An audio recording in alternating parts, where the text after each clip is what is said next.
And the next one along, tracking, just switch on preview features. I like to really up this number for this point cloud generation process.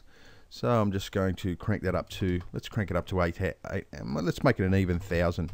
It will take slightly longer to process, but it's well worth it. It really does take a lot more detail into account. And that's pretty much it for that one. We'll move over to, actually we'll just drop back to solver for a sec and switch this to high. And now we can go ahead and track the features.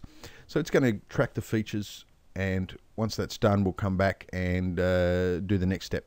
Okay, that's finished tracking the features, and as you can see, we've still got a lot of features there, which is good for this process. A little bit of overkill for doing a standard 3D track, but for point cloud generation, I found that the more points there are, the better.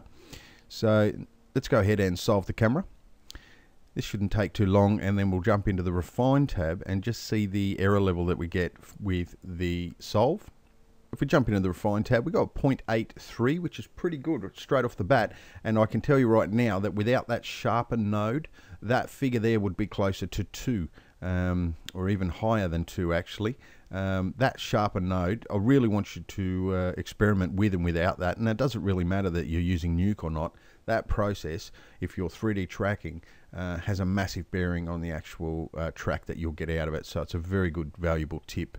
What I'm going to do is try to reduce this number a little bit more by increasing the maximum length, just until I'm happy with the amount of features that are starting to disappear here. I don't want to go too silly with it.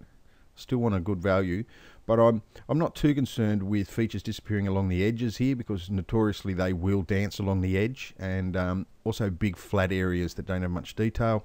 And I want to bring my maximum track error down, just until we got a happy medium between the amount of features that are disappearing and the figures. So now that I've done that, I'm going to delete the rejected and delete the unsolved, and just do a quick recalculate solve. And as you can see by the number, even before the recalculate, we're looking at 0.72 down to 0.71, and that's a pretty good solve. And I think with a bit of tweaking, considering how many points are still available, you could probably get that down even further. And if you tweak the sharpen node and retrack, you could probably even get that further still. So we're looking pretty good there. The next thing we need to do is to create our scene. So I'm going to go ahead and hit the create scene button, and then what you'll see down here in the node graph, we'll just go for a bit of real estate here.